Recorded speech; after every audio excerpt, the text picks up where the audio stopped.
For me, what was so interesting is these families think that they're doing the right thing. They think they're feeding their kids healthy products. They're buying the low-fat alternatives. They're buying things that say whole grain and fiber on them. So they're trying to do the right thing. It was incredibly difficult to work with them because we knew that they were making the wrong decisions. We couldn't interfere. So it was one of the most personal experiences I've ever had. I really love these kids. I mean, I find myself referring to them as my kids all the time because it became a really intimate relationship with them. I'm Stephanie Soechtig. I am the director of Fed Up, and my film is premiering at the Sundance Film Festival in the U.S. documentary competition.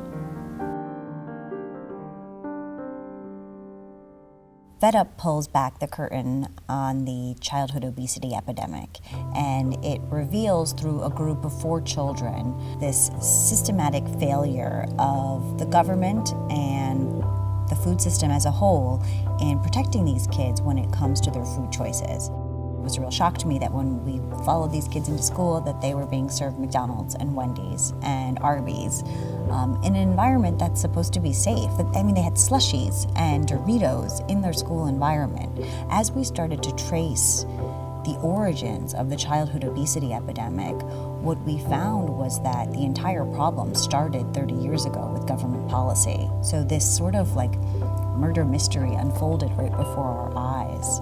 The hardest part was seeing how they were trying. I think there's this perception that if you're overweight that you are just lazy and you're not trying. But these kids and their parents were trying. They were anything but lazy. You know, one of our kids swims 3 days a week. I think I had a perception, that the same perception as I think most people do, is that there's a laziness factor. And, that's clearly not the case.